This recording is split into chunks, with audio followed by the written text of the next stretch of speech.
ನಮ್ಮ ಕಾನೂನು ಟೀಮ್ ಕಡೆಯಿಂದ ಎಲ್ರಿಗೂ ನಮಸ್ತೆ. ಸೊ ಇವತ್ತಿನ ವಿಡಿಯೋದಲ್ಲಿ ನಾವು ಕಲಿಯಕ್ಕೆ ಹೋಗ್ತಾ ಇದ್ದೀವಿ ಯೂನಿಟ್ ನಂಬರ್ 3 ಕಾಂಟ್ರಾಕ್ಟ್ ಲಾನ. ಓಕೆ, ಕಾಂಟ್ರಾಕ್ಟ್ ಲಾದು ಯೂನಿಟ್ ನಂಬರ್ 3ನ ನಾನು ಸ್ಟಾರ್ಟ್ ಮಾಡೋಕ್ಕೆ ಹೋಗ್ತಾ ಇದ್ದೀನಿ.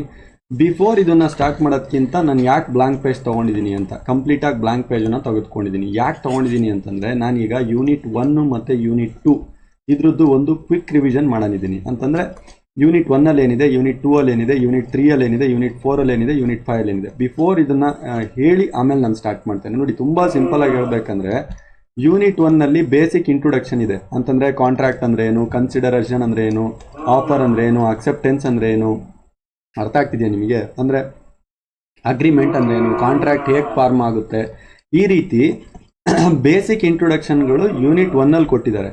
ಇದೇ ಯೂನಿಟ್ 2ದಲ್ಲಿ ನೀವೇನಾದರೂ ಎಂಟ್ರಿ ಕೊಟ್ಟರೆ ಈ ಯೂನಿಟ್ 1ನ ಕೆಪ್ಯಾಸಿಟಿ ಬಗ್ಗೆ ಮಾತಾಡುತ್ತೆ. ಕಾಂಟ್ರಾಕ್ಟ್ನ ಕೆಪ್ಯಾಸಿಟಿ, ಕಾಂಟ್ರಾಕ್ಟ್ ಏನಾದರೂ ಮಾಡ್ಕೋಬೇಕು ಅಂತಂದರೆ ಯಾವ ಥರ ಕೆಪ್ಯಾಸಿಟಿ ಇರಬೇಕು ಅಂತಂದರೆ ಅವರ ಏಜ್ ಲಿಮಿಟ್ ಆಗಿರಬಹುದು, ಅಥವಾ ಏನಾದರೂ ಇದು ಕ್ವಾಲಿಫಿಕೇಷನ್ ಆಗಿರ್ಬೋದು, ಕ್ವಾಲಿಫೈಡ್ ಬೈ ಲಾ ಆಗಿದಾರ ಇಲ್ಲೋ ಅಂತೇಳಿ. ಆಮೇಲೆ ಫ್ರೀ ಕನ್ಸೆಂಟ್ ಬಗ್ಗೆ ಕಲಿತೀವಿ, ಸೆಕ್ಷನ್ 14, 15, 16, 17, 18, 9 ಕಲಿತೀವಿ. ಇದೇ ರೀತಿ ನೀವು ಯೂನಿಟ್ 3ಗೆ ಎಂಟ್ರಿ ಕೊಟ್ಟರೆ ಕಂಟಿನ್ಯೂಷನ್ ಪಾರ್ಟ್ ಇದು, ಆಯಿತಾ? ಒಂದು ಸ್ಟೋರಿ ಥರ ತೊಗೊಳ್ಳಿ, ಜಸ್ಟ್ ಕಂಟಿನ್ಯೂಷನ್ ಪಾರ್ಟ್. ಯೂನಿಟ್ 3 ತೊಗೊಂಡ್ರೆ ಈ ಡಿಸ್ಚಾರ್ಜ್ನ ಹೇಗೆ ಮಾಡ್ತಾರೆ ಅಥವಾ ಮಾಡ್ಕೊಂಡಿದ್ದ ಕಾಂಟ್ರಾಕ್ಟ್ ಎಂಡ್ ಹೆಂಗಾಗುತ್ತೆ ಅನ್ನೋದನ್ನ ಯೂನಿಟ್ 3ಅಲ್ಲಿ ಕಲಿತೀರಿ. ನಾನು ಮೇಡಮ್ ಅವರು 2 ಯೂನಿಟ್ನ ಟೇಕ್ ಓವರ್ ಮಾಡಿದ್ದಾರೆ. ಸೊ 3rd ಯೂನಿಟಿನ ನಾನು ಟೇಕ್ ಓವರ್ ಮಾಡ್ತಾ ಇದ್ದೀನಿ. 3rd ಯೂನಿಟಿನ ಏನು ಕಲಿಯೋಕ್ಕೆ ಸ್ಟಾರ್ಟ್ ಮಾಡ್ತೀರಾ ಅಂತಂದರೆ ಕಾಂಟ್ರಾಕ್ಟ್ ಹೆಂಗೆ ಕ್ಲೋಸ್ ಆಗುತ್ತೆ ಅಂತ ಕಲಿಯೋಕ್ಕೆ ಸ್ಟಾರ್ಟ್ ಮಾಡ್ತೀರಾ. 4th ಯೂನಿಟಲ್ಲಿ ಹೇಗಿದೆ ಸರ್? ಹಾಗಾದರೆ 4th ಯೂನಿಟಲ್ಲಿ ಒಂದ್ಸಲ ಡಿಸ್ಚಾರ್ಜ್ ಆಯಿತು, ಎಂಡ್ ಆಯಿತು ಅಂದಮೇಲೆ ಇಫ್ ಇನ್ ಕೇಸ್ ಏನಾದರೂ ಪ್ರಾಬ್ಲಮ್ ಆದರೆ ಅದಕ್ಕೆ ಡ್ಯಾಮೇಜಸ್ಗಳು ಕೊಡಬೇಕಲ್ವಾ? ಡ್ಯಾಮೇಜಸ್ ಅಂದರೆ ಏನು? ಪರಿಹಾರ, ನಷ್ಟ ಪರಿಹಾರ. ಅರ್ಥ ಆಗ್ತಿದೆಯಾ ನಿಮಗೆ? ಈ ಕೀ ಪಾಯಿಂಟ್ಸನ್ನ ಸೀಕ್ವೆನ್ಸನ್ನು ಅರ್ಥ ಮಾಡ್ಕೊಳ್ಳಿ. ಇಲ್ಲಿ ಇಡೀ ಸಿಲೆಬಸ್ಸೇ ನಿಮಗೆ ಗೊತ್ತಿರೋ ಥರ ಇರುತ್ತೆ. ಹಾಗಿದ್ದಲ್ಲಿ ಯೂನಿಟ್ 5ದಲ್ಲಿ ಏನಿದೆ?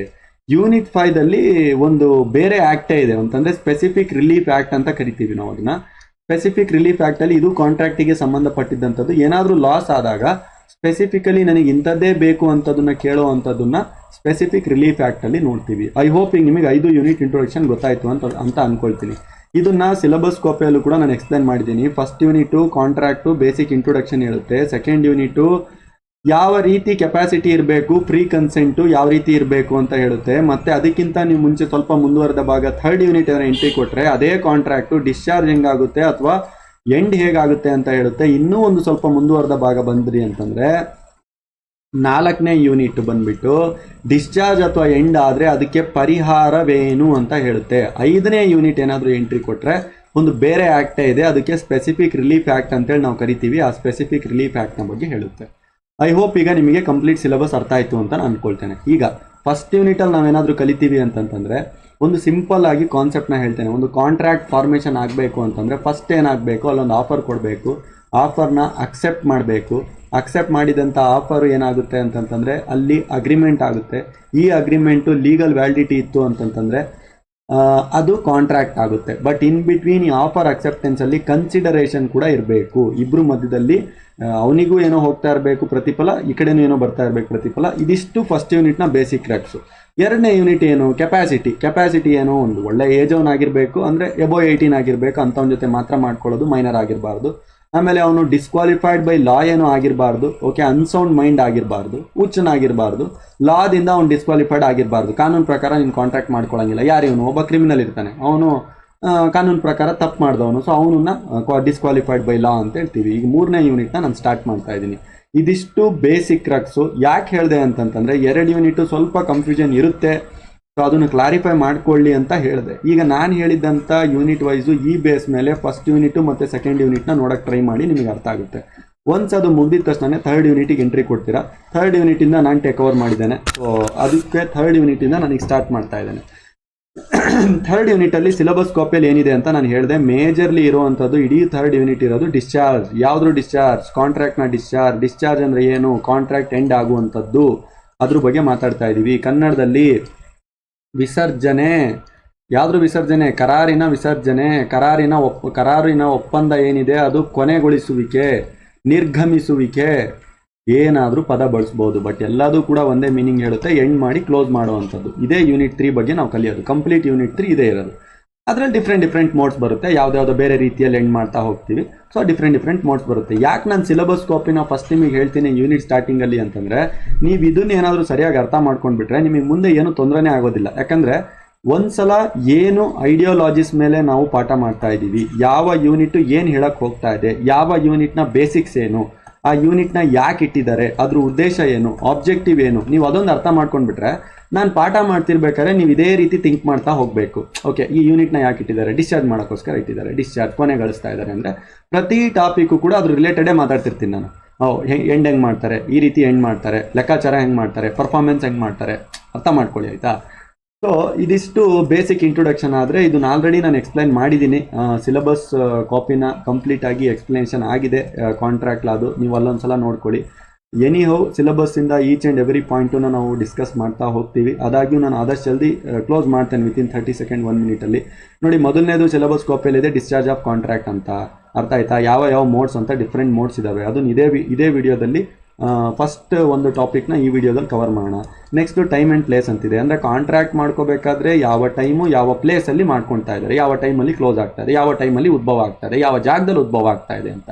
ಆಮೇಲೆ ರೆಸಿಪ್ರೋಕಲ್ ಪ್ರಾಮಿಸ್ ಅಂತ ಇದೆ, ನಾನು ಇಂಥದ್ದೇನೋ ಮಾಡ್ತೀನಿ ಅಂತೇಳಿ ನೀನು ಆಪೋಸಿಟಾಗಿ ಇಂಥದ್ದು ಮಾಡು, ಅದು ರೆಸಿಪ್ರೋಕಲ್ ಅಂತ ಪರಸ್ಪರ ಇದು ಮಾಡ್ಕೊಳ್ಳೋ ಅಂಥದ್ದು, ಎಕ್ಸ್ಚೇಂಜ್ ಮಾಡ್ಕೊಳ್ಳೋ ಅಂಥದ್ದು. ಅಪ್ರೋಪ್ರಿಯೇಷನ್ ಆಫ್ ಪೇಮೆಂಟ್ ಅಂತಿದೆ, ಅಂತಂದರೆ ಲೆಕ್ಕಾಚಾರ, ದುಡ್ಡಿನ ಲೆಕ್ಕಾಚಾರದ ಪೇಮೆಂಟ್ನ ಲೆಕ್ಕಾಚಾರ ಮಾಡ್ಕೊಳ್ಳೋದು ಅಂತ. ಆಮೇಲೆ ಡಿಸ್ಚಾರ್ಜ್ ಬೈ ಅಗ್ರಿಮೆಂಟ್, ಮತ್ತೆ ಏನು ಗೊತ್ತಾ, ಇಲ್ಲೇ ಮೋಡ್ಸ್ ಆಫ್ ಡಿಸ್ಚಾರ್ಜ್ ಇತ್ತಲ್ಲ, ಇದನ್ನ ಮತ್ತೆ ಇಲ್ಲಿ ಕಂಟಿನ್ಯೂ ತೊಗೊತಾರೆ. ಇದರಲ್ಲಿ ಡಿಸ್ಚಾರ್ಜ್ ಬೈ ಅಗ್ರಿಮೆಂಟ್, ಈ ಡಿಸ್ಚಾರ್ಜ್ ಮೋಡ್ಸ್ ಆಫ್ ಡಿಸ್ಚಾರ್ಜಲ್ಲೇ ಅಗ್ರಿಮೆಂಟ್ ಕೂಡ ಒಂದು, ಅದನ್ನು ಕೂಡ ಮತ್ತೆ ಸ್ವಲ್ಪ ಜಾಸ್ತಿ ಡೀಪ್ ಆಗಿ ತೊಗೊಂಡಿದ್ದಾರೆ. ಅದೇ ಡಿಸ್ಚಾರ್ಜ್ ಆಫ್ ಮೋಡ್ಸಲ್ಲಿ ಆಪರೇಷನ್ ಆಫ್ ಲಾ ಅಂತ ಇದೆ, ಬೈ ಆಪರೇಷನ್ ಆಫ್ ಲಾದಿಂದ ಕೂಡ ಡಿಸ್ಚಾರ್ಜ್ ಆಗುತ್ತೆ, ಇನ್ನೂ ಸ್ವಲ್ಪ ಜಾಸ್ತಿ ತೊಗೊಂಡಿದ್ದಾರೆ. ಇಂಪಾಸಿಬಿಲಿಟಿ ಆಫ್ ಪರ್ಫಾರ್ಮೆನ್ಸ್ ಅಂತಿದೆ, ಅಂದರೆ ಅದನ್ನು ಫ್ರಸ್ಟ್ರೇಷನ್ ಇದು ಡಾಕ್ಟ್ರೈನ್ ಆಫ್ ಫ್ರಸ್ಟ್ರೇಷನ್ ಅಂತಲೂ ಕರೀತಾರೆ, ಅದರಿಂದನೂ ಕೂಡ ಡಿಸ್ಚಾರ್ಜ್ ಆಗುತ್ತೆ. ಆಮೇಲೆ ಬೈ ಬ್ರೀಚ್, ಮುರಿಯೋದ್ರಿಂದ, ಕಾಂಟ್ರಾಕ್ಟ್ ಮುರಿಯೋದ್ರಿಂದ ಕೂಡ ಡಿಸ್ಚಾರ್ಜ್ ಆಗುತ್ತೆ. ಅದೇ ಬ್ರೀಚಲ್ಲಿ ಒಂದು ಆಂಟಿಸಿಪೇಟರಿ ಬ್ರೀಚ್ ಅಂತ ಇದೆ, ಸೊ ಅದನ್ನು ಕೂಡ ಇದರಲ್ಲಿ ಕಲಿಬೇಕಾಗುತ್ತೆ. ಇದಿಷ್ಟು ಬಿಟ್ಟು ಇನ್ನೊಂದೆರಡನ್ನೇ ನಾವೀಗ ಮೋಡ್ಸ್ ಆಫ್ ಡಿಸ್ಚಾರ್ಜ್ ಅಂತೇಳಿ ಓದ್ತೀವಿ. ಸ್ವಲ್ಪ ಡೀಪಾಗಿ ಓದಬೇಕು ಅಂತೇಳಿ ಇದನ್ನು ಜಾಸ್ತಿ ಸಿಲೆಬಸ್ ಕಾಪಿಯಲ್ಲಿ ಮತ್ತೆ ಕೊಟ್ಟಿದ್ದಾರೆ. ಸೊ ಆಬ್ವಿಯಸ್ಲಿ ಈ ಯೂನಿಟ್ನ ನೀವು ಬೇಸಿಕಲಿ ಕಂಪ್ಲೀಟಾಗಿ ನೋಡಿದಾಗ ನಿಮಗೆ ಅರ್ಥ ಆಗ್ತಾ ಇರೋದೇನು ಅಂತಂದರೆ, ಕಾಂಟ್ರಾಕ್ಟ್ನ ಕ್ಲೋಸ್ ಮಾಡುವಂಥ ವಿಷಯ ಮಾತಾಡ್ತಾ ಇದೆ. ಇಡೀ ಯೂನಿಟ್ ಮಾತಾಡ್ತಾ ಇರೋವಂಥದ್ದು ಯಾವುದ್ರ ಬಗ್ಗೆ ಅಂತಂದರೆ ಕಾಂಟ್ರಾಕ್ಟ್ನ ಹೇಗೆ ಕ್ಲೋಸ್ ಮಾಡಬೇಕು ಅಂತ ಮಾತಾಡ್ತಾ ಇದೆ. ಓಕೆ, ಸೊ ಐ ಹೋಪ್ ನಿಮಗೀಗ ಯೂನಿಟ್ 3 ಏನು ಮಾತಾಡ್ತಾ ಇದೆ, ಯೂನಿಟ್ 3 ಯಾಕೆ ಇಟ್ಟಿದ್ದಾರೆ ಅಂತ ಅರ್ಥ ಆಯಿತು ಅಂತ ಅನ್ಕೊಳ್ತೇನೆ. ಓಕೆ, ಈಗ ಒಂದೊಂದಾಗೆ ಕಾನ್ಸೆಪ್ಟನ್ನು ಮುಂದುವರಿತಾ ಹೋಗೋಣ. ನೋಡಿ, ಫಸ್ಟ್ ಕಾನ್ಸೆಪ್ಟ್ ಇದೆ modes of discharge of contract, ವಿಸರ್ಜನೆಯ ವಿವಿಧ ವಿಧಾನಗಳು. ಯಾವುದರ ವಿಸರ್ಜನೆಯ ವಿವಿಧ ವಿಧಾನಗಳು? ಕರಾರಿನ ವಿಸರ್ಜನೆಯ ವಿವಿಧ ವಿಧಾನಗಳನ್ನು ಫಸ್ಟ್ ಕಾನ್ಸೆಪ್ಟಲ್ಲಿ ಇಟ್ಟಿದ್ದಾರೆ. ಯಾವ ರೀತಿ ಒಂದು ಕಾಂಟ್ರಾಕ್ಟ್ ಡಿಸ್ಚಾರ್ಜ್ ಆಗುತ್ತೆ ಅಂತ ಎಕ್ಸಾಮಲ್ಲಿ ಕೇಳ್ತಾರೆ. VRS ಮೋಡ್ಸನ್ನ ಬರೀರಿ ಅಂತ ಕೇಳಿಬಿಟ್ರೆ ಲಾಟ್ರಿ ಇದ್ದಂಗೆ. ಯಾಕೆ ಅಂತಂದರೆ ಬರೆಯೋಕ್ಕೆ ತುಂಬ ಜಾಸ್ತಿ ವಿಷಯ ಇರುತ್ತೆ. ಓಕೆ, ಒಂದು 6 ಪಾಯಿಂಟ್ ಇದೆ, ಈ 6 ಪಾಯಿಂಟನ್ನು ಮೆನ್ಷನ್ ಮಾಡಿಬಿಟ್ಟು ಇದ್ರ ಬಗ್ಗೆ 4-5 ಲೈನ್ ಬರೆದ್ಬಿಟ್ರೆ key points exact full marks ಹಾಕ್ತಾರೆ. ತುಂಬ ಸುಲಭ ಇದೆ. ಹಾಗೆ ಎಕ್ಸಾಮ್ ಪಾಯಿಂಟ್ ಆಫ್ ವ್ಯೂದಲ್ಲಿ ಎಷ್ಟರ ಮಟ್ಟಿಗೆ ಇಂಪಾರ್ಟೆಂಟು ಅಂದರೆ, ಇಡೀ ಯೂನಿಟಲ್ಲೇ ಹೈಯೆಸ್ಟ್ ಇಂಪಾರ್ಟೆಂಟ್ ಕ್ವಶನ್ ಯಾವುದು ಅಂತಂದರೆ ಇದೆ. ನಾನು ಹೇಳ್ತಾ ಇದ್ದೀನಿ ನೋಡಿ, ಇಡೀ ಯೂನಿಟಲ್ಲೇ ಹೈಯೆಸ್ಟ್ ಇಂಪಾರ್ಟೆಂಟ್ ಕ್ವಶನ್ ಅಂತಂತಂದರೆ ಈ ಡಿಸ್ಚಾರ್ಜ್ ಆಫ್ ಕಾಂಟ್ರಾಕ್ಟೇ ಇರೋದು. ಓಕೆ, ಸೊ ಈಗ ಈ ಡಿಸ್ಚಾರ್ಜ್ ಆಫ್ ಕಾಂಟ್ರಾಕ್ಟನ್ನು ನಾವು ವೇರಿಯಸ್ ಮೋಡ್ಸ್ ಇದೆ ಅಂತ ಹೇಳಿದ್ವಿ, 6 ಮೋಡ್ಸ್ ಇದೆ ಅಂತ ಹೇಳ್ತಾ ಇದ್ದಾರೆ ವೇರಿಯಸ್ ಮೋಡ್ಸ್ಗಳಲ್ಲಿ. ಅದರಲ್ಲಿ ಯಾವ್ದು ವೇರಿಯಸ್ ಮೋಡ್ಸ್ಗಳು ಅಂತಂತಂದರೆ, ಬೈ ಪರ್ಫಾರ್ಮೆನ್ಸ್. ಒಂದು ಸಿಂಪಲ್ ಆಗಿ ನಾನು ಅದನ್ನು ಬೇಸಿಕ್ಸನ್ನ ಹೇಳ್ತಾ ಹೋಗ್ತೇನೆ, ನಿಮಗೆ ಅರ್ಥ ಮಾಡ್ಕೊಳ್ತಾ ಹೋಗಿ. ಬೈ ಪರ್ಫಾರ್ಮೆನ್ಸ್ ಅಂದ್ರೆ ಏನು? ಯಾವ ಕಾರ್ಯಕ್ಕೆ ಏನು ಕೆಲಸಕ್ಕೆ ಇಬ್ಬರು ಮಧ್ಯೆ ಕಾಂಟ್ರಾಕ್ಟ್ ಆಗಿತ್ತೋ ಅದು ಮುಗ್ದೋಯ್ತಲ್ವ ಕಾಂಟ್ರಾಕ್ಟೇ. ಏನು ಕೆಲಸಕ್ಕಂತ ಕಾಂಟ್ರಾಕ್ಟ್ ಮಾಡ್ಕೊಂಡಿದ್ದಾರೆ, ಆ ಕೆಲಸನೇ ಮುಗ್ದೋಗಿದೆ ಅಂದಮೇಲೆ ಇನ್ನೇನು ಕಾಂಟ್ರಾಕ್ಟೇ ಮುಗ್ದೋದಂದಲ್ವಾ, ಸೊ ಆ ಕಾಂಟ್ರಾಕ್ಟ್ ಮುಗ್ದೋಗುತ್ತೆ. ಅದಾದಮೇಲೆ next discharge by mutual consent. ಇಬ್ಬರು ಒಪ್ಕೊಳ್ತಾರಪ್ಪ, ಓಕೆ ನಾನೇನೇನೋ ಕಾಂಟ್ರಾಕ್ಟ್ ಮಾಡ್ಕೊಂಡಿದ್ವಿ ಒಂದು ಟೈಮಲ್ಲಿ, ಈಗ ಇಬ್ಬರು ಸೇರಿಕೊಂಡು ಮತ್ತೆ ಸೈನ್ ಮಾಡ್ಕೊಂಡು ಕ್ಲೋಸ್ ಮಾಡ್ಕೊಂಡು ಬಿಡೋಣ, ಮುಗ್ದೋಯ್ತಲ್ಲ, ಕಾಂಟ್ರಾಕ್ಟೇ ಮುಗ್ದೋಯ್ತು, ಮ್ಯೂಚುವಲ್ ಕನ್ಸೆಂಟ್ ಇಬ್ಬರು ಒಪ್ಕೊಂಡಿದ್ದಾರೆ. ಇಂಪಾಸಿಬಿಲಿಟಿ ಆಫ್ ದ ಪರ್ಫಾರ್ಮೆನ್ಸು, ಪಾಸಿಬಲೇ ಇಲ್ಲಪ್ಪ, ಇಂಪಾಸಿಬಿಲಿಟಿ ಆಗಿದೆ ಪರ್ಫಾರ್ಮೆನ್ಸಿಗೆ. ಯಾವ ಥರ ಅಂತಂತಂದರೆ, ಈಗ ಏನೋ ಒಂದು ಶಿಪ್ಪು ಈ ಮಂಗಳೂರಿಂದ ದುಬೈಗೆ ಹೋಗಬೇಕು ಅಂತ ಪ್ಲಾನ್ ಆಗಿದೆ, ಮಂಗಳೂರಿಂದ ದುಬೈಗೆ ಶಿಪ್ ಹೋಗ್ತಾ ಇದೆ. ಈಗ ಅಲ್ಲಿ ಶಿಪ್ಪೇ ಇಲ್ಲ, ಶಿಪ್ಪಲ್ಲಿ ಮಾಲಿದೆ, ಶಿಪ್ ಹೋದರೆ ಮಾತ್ರ ಕಾಂಟ್ರಾಕ್ಟ್ ಆಗ್ತಿತ್ತು, ಶಿಪ್ ಹೋದರೆ ಒಂದಿಷ್ಟು ದುಡ್ಡು ಕೊಡ್ತೀನಿ ಅಂತ ಒಪ್ಕೊಂಡಿದ್ದ ಟ್ರಾನ್ಸ್ಪೋರ್ಟೇಷನ್ ದುಡ್ಡನ್ನು, ಶಿಪ್ಪೇ ಇಲ್ಲ. ಆ ಟೈಮಲ್ಲಿ ಏನಾಗುತ್ತೆ, ಡಿಸ್ಚಾರ್ಜ್ ಕಾಂಟ್ರಾಕ್ಟ್ ಕ್ಲೋಸ್ ಆಗಿಬಿಡುತ್ತೆ. ಸೊ ಆ ಟೈಮಲ್ಲೂ ಕೂಡ ಕ್ಲೋಸ್ ಆಗುತ್ತೆ ಅಂತಿದೆ. ಆಮೇಲೆ discharge contract by lapse of time ಮುಗ್ದೋದ್ರೆ ಟೈಮೇ ಎಷ್ಟಾಗಬೇಕಿತ್ತು, ಒಂದಿಷ್ಟು ವರ್ಷ ಅಂತ ಇರುತ್ತೆ, 12 ವರ್ಷ 10 ವರ್ಷ 5 ವರ್ಷ ಅಂತ ಬರ್ಕೊಂಡಿರ್ತಾರೆ. ಅದಕ್ಕಿಂತ ಮಿತಿ ಮೀರಿ ಹೋಗ್ಬಿಡ್ತು ಕಾಂಟ್ರಾಕ್ಟ್ ಟೈಮು, ಕಾಂಟ್ರಾಕ್ಟೇ ಮುಗಿಲಿಲ್ಲ, ಆ ಟೈಮಲ್ಲೂ ಕೂಡ ಮತ್ತೆ ಕಾಂಟ್ರಾಕ್ಟ್ ಕ್ಲೋಸ್ ಆಗುತ್ತಲ್ವಾ, ಇದು ಒಂದು ಮೋಡ್ಸು. ಆಪರೇಷನ್ ಆಫ್ ಲಾ ಒಂದು ಪಾಸ್ ಆಗಿಬಿಡುತ್ತೆ, ಇದು ಇಲ್ಲೀಗಲ್ಲು, ಬ್ಯಾನು, ಸರಿ ಇಲ್ಲ, ಇವರೇನೋ ಕಾಂಟ್ರಾಕ್ಟ್ ಮಾಡ್ಕೊಂಡಿರ್ತಾರೆ, ಇದು ಇಲ್ಲೀಗಲ್ ಅಂತ ಆಗ್ಬಿಡುತ್ತೆ. ಡ್ರಗ್ಸಿನ ವ್ಯವಹಾರ ಅದು ಇಲ್ಲೀಗಲ್ ಅಂತ ಫಸ್ಟಿಗೆ ಇರುತ್ತೆ ಅಂತ ಅನ್ಕೊಳ್ಳಿ, ಆಮೇಲೆ ಡ್ರಗ್ಸ್ ಆ್ಯಕ್ಟ್ ಬಂದ್ಬಿಡುತ್ತೆ, ಇಲ್ಲಿಗಲ್ ಆಗುತ್ತಲ್ಲ, ಲಾ ಬಂದ್ಬಿಡ್ತಲ್ವಾ, ಕಾನೂನು ಬಂದ್ಬಿಡ್ತಲ್ವಾ. ಸೊ ಅವಾಗಲೂ ಕೂಡ ಡಿಸ್ಚಾರ್ಜ್ ಆಗೋಗುತ್ತೆ.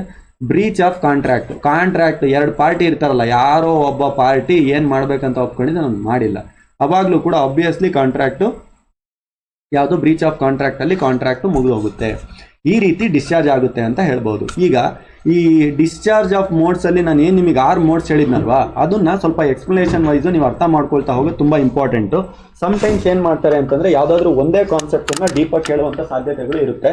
ಅದಕ್ಕೋಸ್ಕರ ನೀವು ಇದನ್ನು ಅರ್ಥ ಮಾಡ್ಕೊಳ್ಳೋಂಥ ತುಂಬ ಇಂಪಾರ್ಟೆಂಟ್ ಇರುತ್ತೆ. ಹಾಗಿದ್ದಲ್ಲಿ ನಾವೇನು ಮಾಡೋಣ ಅಂತಂದರೆ ಒಂದೊಂದಾಗಿ ಅರ್ಥ ಮಾಡ್ಕೊಳ್ತಾ ಹೋಗೋಣ.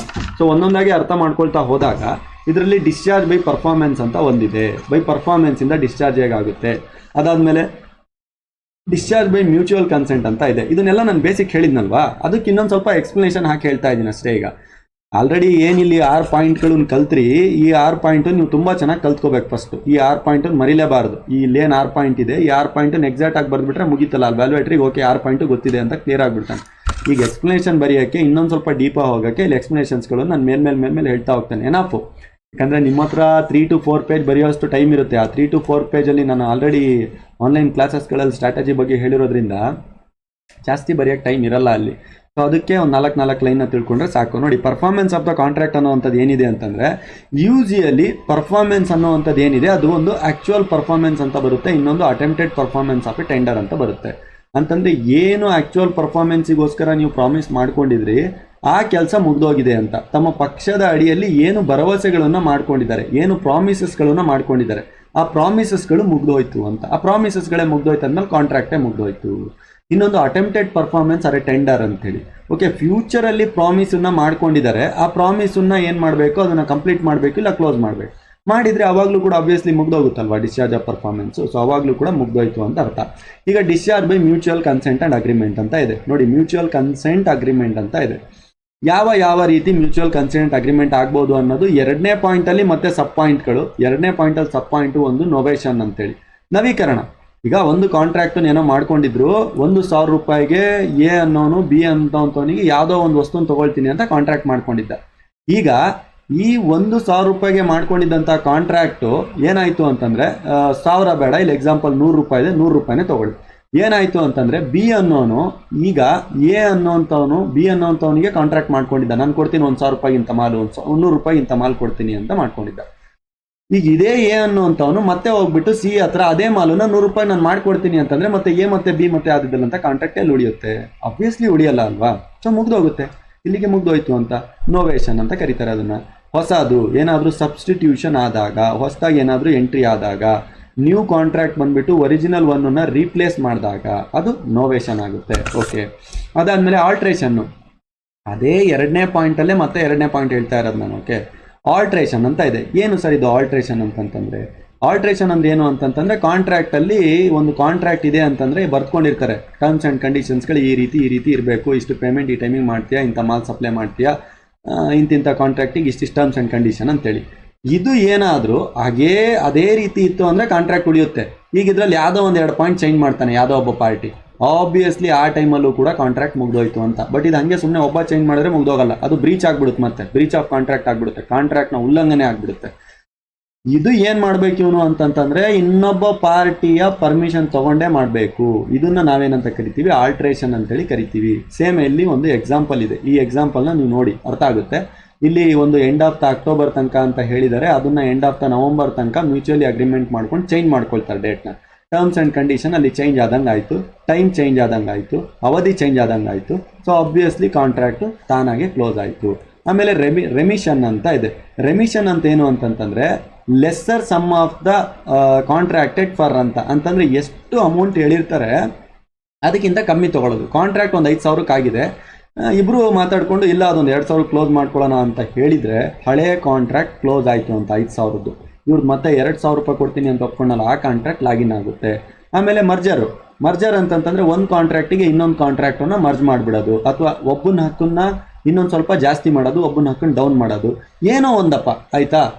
ಡಿಲೀಟ್ ಮಾಡಿದರೂ ಕೂಡ, ಆಲ್ಟ್ರೇಷನ್ ಮಾಡಿದರೂ ಕೂಡ ಹೋಗ್ತಾ ಇದೆ.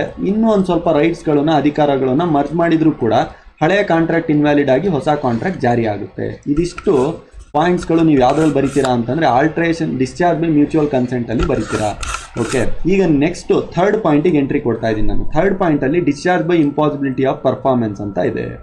ಅಂತಂದರೆ ಈ ಒಂದು ಮಾಡಕ್ಕೆ ಹೇಳಿರುವಂತಹ ಡಿಸ್ಚಾರ್ಜ್ ಏನಿದೆ ಅದು ಪಾಸಿಬಲೇ ಇಲ್ಲ, ಯಾವುದೇ ಕಾರಣಕ್ಕೂ ಅದು ಸಾಧ್ಯನೇ ಇಲ್ಲ ಅಂತ ಟೈಮಲ್ಲಿ ನಾನು ನಿಮಗೆ ಒಂದು ಬೋಟ್ ಎಕ್ಸಾಂಪಲ್ ತೊಗೊಂಡು ಹೇಳಿದ್ದೆ ಲಾಸ್ಟು. ಸೊ ಅದೇ ರೀತಿ ಏನಾದರೂ ಸನ್ನಿವೇಶಗಳು ಉಂಟಾದಾಗ ನೀವು ಆ ಟೈಮಲ್ಲಿ ಕಾಂಟ್ರಾಕ್ಟ್ ಏನಿದೆ ಅದು ಇಂಪಾಸಿಬಲ್ ಆಗುತ್ತೆ. ಸ್ವಲ್ಪ ಇಲ್ಲಿ ಸ್ಪೇಸ್ ಡಿಫ್ರೆನ್ಸ್ ಆಗಿದೆ ಕೆಲವೊಂದು ವರ್ಡ್ಸ್ಗಳಲ್ಲಿ, ಸ್ವಲ್ಪ ಕರೆಕ್ಟ್ ಮಾಡ್ಕೊಳ್ಳಿ. ಅದೇ ರೀತಿ ಅದರಲ್ಲಿ ಏನು ಅಂತಂದರೆ super meaning of the impossibility are the post contractual impossibility ಅಂತಿದೆ. ಈ ಇಂಪಾಸಿಬಿಲಿಟಿಯಲ್ಲೇ ಒಂದು ಸ್ವಲ್ಪ ಇಲ್ಲಿ ಎಕ್ಸ್ಪ್ಲನೇಷನ್ ಕೊಟ್ಟಿದ್ದಾರೆ. ಇದೇ ಇಂಪಾಸಿಬಿಲಿಟಿ ಬಗ್ಗೆ ನಾವು ನೆಕ್ಸ್ಟು ಕಂಪ್ಲೀಟಾಗಿ ಒಂದು ವಿಡಿಯೋನೇ ಮಾಡಿದ್ದೀವಿ ಇದೇ ಇಂಪಾಸಿಬಿಲಿಟಿ ಬಗ್ಗೆ. ಯಾಕೆ ಅಂತಂದರೆ ಈ ಇಂಪಾಸಿಬಿಲಿಟಿ ಡಾಕ್ಟ್ರೈನ್ ಆಫ್ ಫ್ರಸ್ಟ್ರೇಷನ್ ಅಂತ ನಿಮ್ಮ ಸಿಲೆಬಸ್ ಕಾಪಿಯಲ್ಲಿ ಏನಿದೆ ಅದು ಕಂಪ್ಲೀಟಾಗಿ ಇಂಪಾಸಿಬಿಲಿಟಿ ಬಗ್ಗೆ ಹೇಳುತ್ತೆ. ನೀವು ಅಲ್ಲಿಂದೇ ಮ್ಯಾಟರ್ನ ತೆಗೆದುಬಿಟ್ಟು ಇಲ್ಲಿ ಹಾಕಿ, ಇಲ್ಲಿ ಜಸ್ಟ್ ಎಕ್ಸ್ಪ್ಲನೇಷನಿಗೆ ನಾವು ಕೊಟ್ಟಿದ್ದೀವಿ. ಸೊ ಇಲ್ಲಿ ಇಷ್ಟೊಂದು ಎಕ್ಸ್ಪ್ಲನೇಷನ್ ಬೇಡ, ಯಾಕಂದರೆ ಇಲ್ಲಿ ನಾವು ಓವರಾಲ್ ಆಗಿ ನೋಡ್ತಾ ಇರೋದ್ರಿಂದ ಒಂದು discharge of modes of discharge ಅಂತ ಓವರಾಲ್ ಆಗಿ ನೋಡ್ತಾ ಇರೋದ್ರಿಂದ ಇಷ್ಟೊಂದು ಎಕ್ಸ್ಪ್ಲನೇಷನ್ ಅವಶ್ಯಕತೆ ಬೀಳಲ್ಲ. ಸೊ ಇಫ್ ಇನ್ ಕೇಸ್ ಯಾರಿಗಾದರೂ ಬೇಕು ಅಂತಂದರೆ ಕಾನ್ಸೆಪ್ಟ್ನ ನೀವು ಅಲ್ಲಿ ಕೂಡ ಕ್ಲಾರಿಟಿ ಸಿಕ್ಕಿರುತ್ತೆ. ಸೊ ಆ ಕ್ಲಾರಿಟಿನ ತೊಗೊಂಡು ಇಲ್ಲಿರುವಂಥ ಪಾಯಿಂಟ್ಸ್ಗಳನ್ನು ಸೇರಿಸಿ, ಇಲ್ಲ ಅಲ್ಲಿರುವಂಥ ಪಾಯಿಂಟ್ಸ್ಗಳನ್ನೇ ಸೇರಿಸಿ ತುಂಬ ಒಳ್ಳೆಯದು, ಯಾಕಂದರೆ ಅದು ಇನ್ನೂ ವ್ಯಾಲಿಡ್ ಪಾಯಿಂಟ್ಸ್ಗಳನ್ನೇ ನಾವು ಅದ್ರಲ್ಲಿ ಕೊಟ್ಟಿದ್ದೀವಿ. ಪಾಯಿಂಟ್ ನಂಬರ್ 3 ಇದಾದರೆ ಪಾಯಿಂಟ್ ನಂಬರ್ 4 ಏನು ಹೇಳುತ್ತೆ ಸರ್ ಹಾಗಾದರೆ? Point number 4 discharge of contract by lapse of time ಅಂತ ಹೇಳ್ತಾ ಇದೆ. ಅಂತಂದರೆ ಉದಾಹರಣೆ ಹೇಳ್ತೀನಿ ನೋಡಿ, ಈಗ ಒಂದು ಸಾಲನ ರಿಕವರಿ ಮಾಡ್ಕೊಳ್ಳೋಕ್ಕೆ 3 ವರ್ಷದಿಂದ 12 ವರ್ಷ ಇರುತ್ತೆ ಅಂತ ಅಂದ್ಕೊಳ್ಳಿ. ಈಗ ಇವನು 12 ವರ್ಷದೊಳಗೆ ಬಂದುಬಿಟ್ಟು ಸಾಲನ ರಿಕವರಿ ಮಾಡಿಕೊಂಡ್ರೆ ಓಕೆ, ಮಾಡ್ಕೊಂಡಿಲ್ಲಪ್ಪ, ಆಮೇಲೆ 15ನೇ ವರ್ಷಕ್ಕೆ ಬರ್ತಾನೆ, 20ನೇ ವರ್ಷಕ್ಕೆ ಬರ್ತಾನೆ. ಆ ಟೈಮಲ್ಲಿ ನಾನು ಕಾಂಟ್ರಾಕ್ಟ್ ಮಾಡ್ಕೊಂಡಿದ್ದೆ, ಆ ಕಾಂಟ್ರಾಕ್ಟಿನ ದುಡ್ಡು ಕೊಡು ಅಂತಂದರೆ ಆಬ್ವಿಯಸ್ಲಿ ಅಪೋಸಿಟ್ ಪಾರ್ಟಿ ಏನು ಹೇಳ್ತಾನೆ ಗೊತ್ತಾ? ಟೈಮೇ ಮುಗಿದೋಗಿದೆ, ಈಗ ಯಾವ ಕಾಂಟ್ರಾಕ್ಟ್ ನಿನಗೆ ದುಡ್ಡು ವಾಪಸ್ ಕೊಡಬೇಕು, ನಾನು ಟೈಮೇ ಮುಗಿದೋಗಿದೆ, ವಿತಿನ್ ಟೈಮಲ್ಲಿ ನೀನು ಮಾಡಿಲ್ಲ, ವಿತಿನ್ ಟೈಮ್ ಲಿಮಿಟಲ್ಲಿ ನೀನು ಏನು ಕಾಂಟ್ರಾಕ್ಟ್ ಮಾಡಬೇಕಿತ್ತು ಆ ಕಾಂಟ್ರಾಕ್ಟ್ ಪ್ರಕಾರ ನೀನು ಪರ್ಫಾರ್ಮ್ ಮಾಡಿಲ್ಲ, ಎನ್ಫೋರ್ಸ್ ಮಾಡ್ತಾ ಇಲ್ಲ. ಸೊ ಅದನ್ನು ನಾವು ಟೈಮ್ ಲಿಮಿಟೇಷನ್ ಅಂತ ಕರಿತೀವಿ. ಟೈಮ್ ಲಿಮಿಟೇಷನ್ ಇನ್ ಎಕ್ಸಾಂಪಲ್ ಕೂಡ ಇಲ್ಲಿದೆ, ಟೈಮ್ ಮುಗಿದೋಯ್ತು ಅನ್ನುವಂಥ ಮಾತು. 5ನೇ ಪಾಯಿಂಟ್ ಏನು ಹೇಳುತ್ತೆ? Discharge of contract with operation of law ಅಂತ ಹೇಳುತ್ತೆ. ಆಪರೇಷನ್ ಆಫ್ ಲಾ ಏನಪ್ಪ ಇದು? ಆಪರೇಷನ್ ಆಫ್ ಲಾ ಅಂತಂದರೆ ಫಾಲೋಯಿಂಗ್ ದ ಸರ್ಕಮ್ಟೆನ್ಸಸ್, ಈ ಕೆಳಗಡೆ ಇರುವಂಥ ಸರ್ಕಮ್ಟೆನ್ಸಸ್ಗಳು ಹೇಳುತ್ತೆ. Unauthorised material alteration of return document ಅಂತಂದರೆ ಅಥರೈಸ್ಡ್ ಅಲ್ಲ, ಅನಧಿಕೃತವಾಗಿ ಲಿಖಿತ ರೂಪದಲ್ಲಿ ಏನಾದರೂ ಮಾಡಿದರೆ, ಸತ್ತೇ ಹೋದರೆ, ಮರ್ಜ್ ಮಾಡಿದರೆ, ಇನ್ಸಾಲ್ವೆನ್ಸಿ ದಿವಾಳಿತನ ಏನಾದರೂ ಆದರೆ ಕಾಂಟ್ರಾಕ್ಟು ಕ್ಲೋಸ್ ಆಗುತ್ತೆ. ಇದು 5ನೇದು. ಲಾಸ್ಟ್ ಬಟ್ ನಾಟ್ ಲೀಸ್ಟ್ ಅಂತಾರಲ್ಲ ಆ ರೀತಿ, ಇದ್ರ ಬಗ್ಗೆನೂ ಕೂಡ ತುಂಬ ದೊಡ್ಡದಾಗಿ ಜಾಸ್ತಿ ನೆಕ್ಸ್ಟ್ ಒಂದು ವಿಡಿಯೋನೇ ಇದೆ. ಇಲ್ಲಿ ನಿಮಗೆ ಬೇಸಿಕ್ ಆಗಿ 10 ಮಾರ್ಕ್ಸಿಗೆ ಇವೆಲ್ಲ ಪಾಯಿಂಟ್ಸ್ಗಳನ್ನು ಬರೆಯೋ ತನಕ 4ರಿಂದ 5 ಪೇಜ್ ತುಂಬುತ್ತೆ. ಅದಕ್ಕೆ ನೀವು ಇಷ್ಟು ಎನಫ್ ತೊಗೊಂಡ್ರೆ ಸಾಕಾಗುತ್ತೆ. ಇಲ್ಲ ಯಾವುದಾದ್ರೂ ಒಂದೇ ಟಾಪಿಕ್ ಬಗ್ಗೆ 10 ಮಾರ್ಕ್ಸಿಗೆ ಕೇಳಿದರೆ ಅದಕ್ಕೆ 10 ಮಾರ್ಕ್ಸಿಗೆ ಬೇಕಾಗಿರುವಷ್ಟು ನೆಕ್ಸ್ಟ್ ಒಂದು ವೀಡಿಯೋದಲ್ಲೇ ಮಾಡಿದ್ದೀವಿ, ನೀವು ಅದನ್ನೇ ತೊಗೊಳ್ತಾ ಹೋಗಿ. ಯಾಕಂದರೆ ಇಡೀ ಯೂನಿಟಲ್ಲೇ ಇದನ್ನೇ ಮತ್ತೆ ರಿಪೀಟ್ ಕಲಿತಾ ಹೋಗೋದು ನಾವು. ಇದು ಬಿಟ್ಟರೆ ಒಂದೆರಡು ಟಾಪಿಕ್ಗಳನ್ನು appropriation of payment, time and performance ಅಂತ ಒಂದೆರಡು ಟಾಪಿಕ್ ಬರುತ್ತೆ. ಈ ಒಂದೆರಡು ಟಾಪಿಕ್ ಸ್ವಲ್ಪ ಎಕ್ಸ್ಟರ್ನಲ್ ಟಾಪಿಕ್ ಅನ್ನೋದು ಬಿಟ್ಟರೆ ಮತ್ತೆ ಇಡೀ ಯೂನಿಟ್ ಇರೋದೇ ಇವೇ 6 ಪಾಯಿಂಟ್ ಮೇಲೆ. ನನಗೇನು ಬೇಸಿಕ್ ಕ್ರಕ್ಸ್ ಹೇಳಿದೆ ನಿಮಗೆ, ಇದೇ 6 ಪಾಯಿಂಟ್ ಮೇಲೆ ಮತ್ತೆ ಇಡೀ ಯೂನಿಟ್ ಇದೆ ಅಷ್ಟೇ. Breach of occur where one party to have contract fails to perform the contractual obligations ಅಂತಂದರೆ ಯಾವ ಕಾಂಟ್ರಾಕ್ಟಿನ ಜವಾಬ್ದಾರಿಗಳನ್ನ ಇಬ್ಬರು ಕೂಡ ಮಾಡ್ಕೊಂಡಿರ್ತಾರೆ, ಆ ಜವಾಬ್ದಾರಿಗಳನ್ನು ಮಾಡೋದ್ರಲ್ಲಿ ಏನಾದರೂ ಫೇಲ್ ಆದರೆ, ಯಾವುದಾದ್ರೂ ಒಂದು ಪಾರ್ಟಿ ಅಥವಾ ಡಿಫೆಕ್ಟಿವ್ ಆದರೆ ಅಲ್ಲಿ ಏನಾಗುತ್ತೆ? ಡಿಸ್ಚಾರ್ಜ್ ಆಫ್ ಕಾಂಟ್ರಾಕ್ಟ್ ಆಗುತ್ತೆ ಅಂತ ಹೇಳ್ತಾ ಇದ್ದಾರೆ. ಕಾಂಟ್ರಾಕ್ಟ್ ಏನಾಗುತ್ತೆ? ಕಂಪ್ಲೀಟಾಗಿ ಡಿಸ್ಚಾರ್ಜ್ ಆಗೋಗುತ್ತೆ. ಅರ್ಥ ಆಗ್ತಿದೆಯಲ್ವಾ? ತುಂಬ ಸಿಂಪಲ್ ಕಾನ್ಸೆಪ್ಟು, ತುಂಬ ಈಸಿ ಇದೆ ಕಾಂಟ್ರಾಕ್ಟ್ ಲಾ. ಜಾಸ್ತಿ ತಲೆ ಕೆಡಿಸ್ಕೋಬೇಡಿ, ತುಂಬ ಸಿಂಪಲ್ ಆಗಿದೆ. ಎಷ್ಟು ಸಿಂಪಲ್ ಆಗಿದೆ ಅಂತಂದರೆ ಒಂದು ಕಾಂಟ್ರಾಕ್ಟ್ ಹೆಂಗೆ ಕ್ಲೋಸ್ ಆಗುತ್ತೆ ಅಂತ ಹೇಳ್ತಿದ್ದಾರೆ ಅಷ್ಟೇ, ಆಯಿತಾ? ನೆಕ್ಸ್ಟ್ ಇನ್ನು ಉಳಿದಿದ್ದಂಥದ್ದನ್ನು ಮುಂದೆ ಓದ್ತಾ ಹೋಗೋಣ. ಈಗ ಏನು ಮಾಡೋಣ ಅಂತಂತಂದರೆ, ಈಗ ಇದನ್ನೊಂದು ಕ್ವಿಕ್ ರಿವಿಷನ್ ಮಾಡ್ಕೊಂಡ್ಬಿಡೋಣ ನಾವು, ಆಯಿತಾ? ಒಂದ್ಸಲ ಕ್ವಿಕ್ ರಿವಿಷನ್, ಕಾಂಟ್ರಾಕ್ಟ್ ಹೇಗೆ ಕ್ಲೋಸ್ ಆಗುತ್ತೆ ಅನ್ನೋವಂಥದ್ದು ಏನು ಕಲ್ತ್ವಿ ಇವತ್ತಿನ ವೀಡಿಯೋದಲ್ಲಿ, ಒಂದ್ಸಲ ಕ್ವಿಕ್ ರಿವಿಷನ್. ಇವತ್ತಿನ ವಿಡಿಯೋದಲ್ಲಿ ನಾವು ಕಲ್ತಿದ್ದಂಥ ಮುಖ್ಯವಾದ ವಿಷಯ ಏನು ಅಂತಂದರೆ ಯೂನಿಟ್ 1-2ನ ಸ್ವಲ್ಪ ರಿವಿಷನ್ ಮಾಡಿದ್ವಿ, ಏನೇನಿರುತ್ತೆ ಅಂತೇಳಿ. ಓಕೆ, ಯೂನಿಟ್ 3ನ ಸ್ಟಾರ್ಟ್ ಮಾಡಿದ್ವಿ. ಯೂನಿಟ್ 3ದು ಸಿಲೆಬಸ್ ಕಾಪಿನ ಬೇಸಿಕ್ಕಾಗಿ ಎಕ್ಸ್ಪ್ಲೈನ್ ಮಾಡಿದೆ, ಸ್ಪ್ಲಿಟ್ ಮಾಡಿ. ಇಲ್ಲಿಂದ ಇಲ್ಲಿ ತನಕ ಏನಿಲ್ಲಿ ಡಿಸ್ಚಾರ್ಜ್ ಬೈ ಅಗ್ರಿಮೆಂಟ್ ಅಂತಿದೆ, ಅಲ್ಲಿಂದ ಹಿಡಿದು ಇಲ್ಲಿ ಬೈ ಬ್ರೀಚ್ ಅಂತಿದೆಯಲ್ಲ ಅಲ್ಲಿ ತನಕ ಇದೆಲ್ಲ ಡಿಸ್ಚಾರ್ಜ್ ಆಫ್ ಮೋಡ್ಸೆ. ಇಲ್ಲ ಅದನ್ನೆಲ್ಲದನ್ನು ಕೂಡ ಬರೆದೆ ನಾನು. ಮೇನ್ ಹೆಡ್ಡಿಂಗ್ಸು ಕೂಡ ಇವತ್ತು ನಾವು ಕ್ಲಾಸಲ್ಲಿ ಮುಗಿಸಿದ್ವಿ. Modes of discharge of contract ಅನ್ನುವಂಥ ಮೇನ್ ಹೆಡ್ಡಿಂಗ್ಸು ಇವತ್ತಿನ ಕ್ಲಾಸಲ್ಲಿ ಮುಗಿಸಿದ್ವಿ. ಓಕೆ, ಅದನ್ನು ಕ್ವಿಕ್ ರಿವಿಷನ್ ಏನಾದರೂ ಮಾಡಬೇಕು ಅಂತಂದರೆ ಡಿಸ್ಚಾರ್ಜ್ ಬೈ ಪರ್ಫಾರ್ಮೆನ್ಸ್, ಆಯಿತಾ? ಅದು ಗೊತ್ತಾಯ್ತು ನಿಮಗೆ.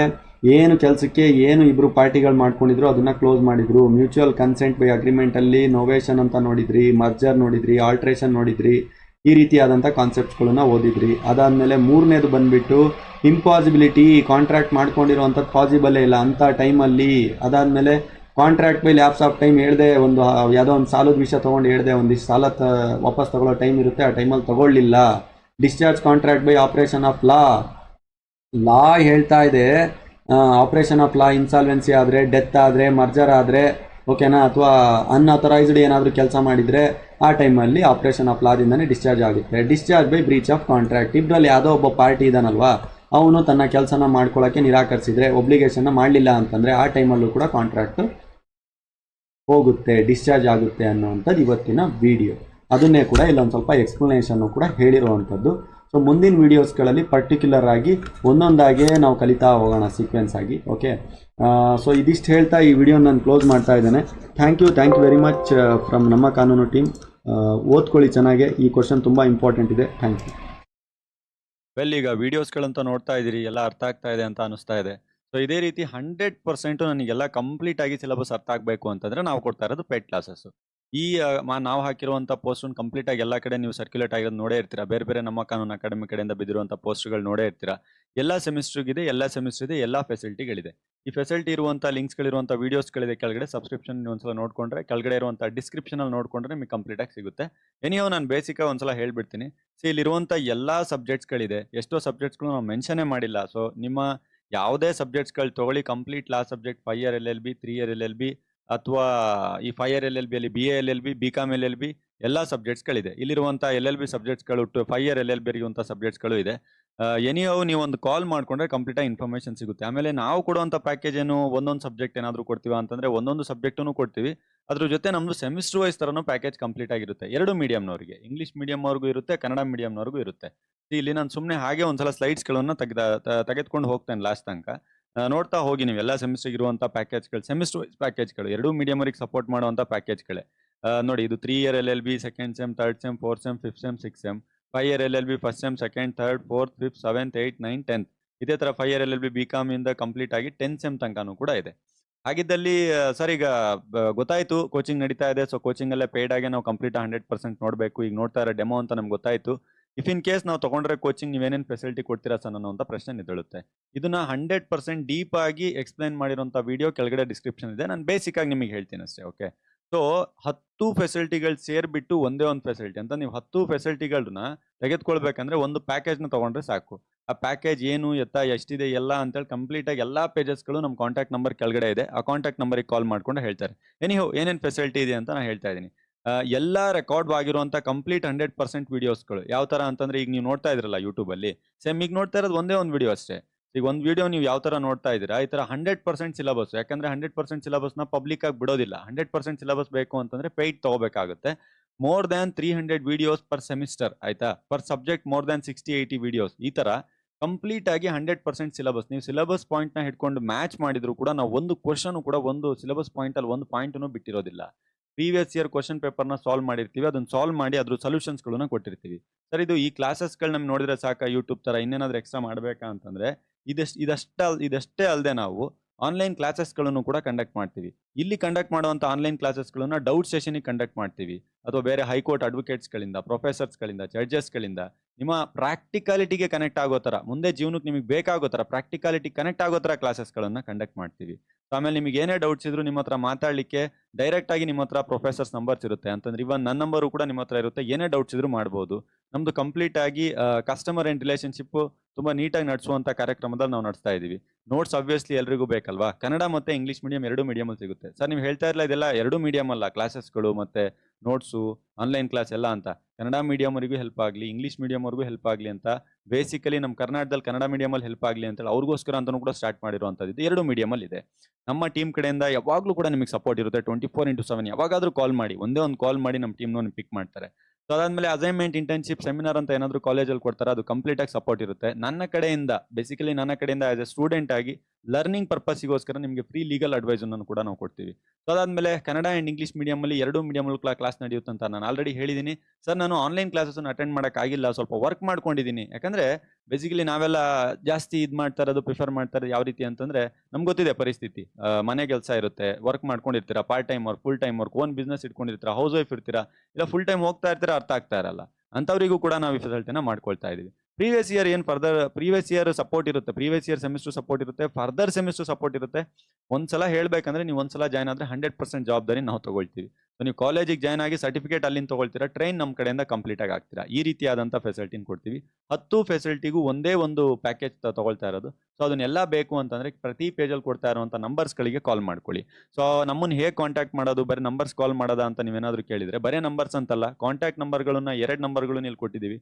ಅಪಾರ್ಟ್ ಫ್ರಮ್ ದಿಸ್ ಈ ಕಾಂಟ್ಯಾಕ್ಟ್ ನಂಬರು ನಮ್ಮ ಅಫಿಷಿಯಲ್ ಚಾನಲ್ಸ್ಗಳೆಲ್ಲ WhatsApp, Telegram, Insta, Facebook, website, own application ಪ್ಲೇಸ್ಟೋರಲ್ಲೂ ಕೂಡ ಇದೆ, ಅದರಲ್ಲೂ ಕೂಡ ನಾವು ಸಿಗ್ತೀವಿ. ನಿಮಗೆ ಕೊಡುವಂಥ ಎಲ್ಲ ಫೆಸಿಲಿಟೀಸ್ಗಳು ನಮ್ಮ ಅಪ್ಲಿಕೇಶನ್ ನಾವು ಕೊಡ್ತಾ ಹೋಗ್ತೀವಿ. ಪ್ಯಾರಲಲ್ ಆಗಿ ಇನ್ನೊಂದು ಆಪರೇಷನ್ ಆಗಿ ಅಂತ ಫೇಸ್ಬುಕ್ಕಲ್ಲೂ ಕೂಡ ಕೊಡ್ತಾ ಹೋಗ್ತೀವಿ. ಸೊ ನೀವು ಜಸ್ಟ್ ಮಾಡಬೇಕಾಗಿರೋ ಒಂದೇ ಕೆಲಸ, ಒಂದು ಕಾಲ್ನ ಮಾಡಬೇಕಷ್ಟೇ ಈ ನಂಬರ್ಸ್ಗಳಿಗೆ. ಏನು ಗೊತ್ತಾ, ಜಸ್ಟ್ ಒಂದು ಕಾಲ್ ಮಾಡ್ಕೊಳ್ಳಿ, ಏನೇ ಡೌಟ್ಸ್ ಇದ್ರು ಕೇಳಿ, ಯಾವ ರೀತಿ ಇದೆ ಏನು ಅಂತ. 2 ನಿಮಿಷ ಕೇಳೋದ್ರಲ್ಲಿ ಏನಿದೆ, ಇಡೀ ಸೆಮಿಸ್ಟರ್ನೇ ಕೊಡ್ತಾ ಇದ್ದಾರೆ 6 ತಿಂಗಳು, ಕೇಳಿ ನೋಡಿ ಒಂದ್ಸಲ.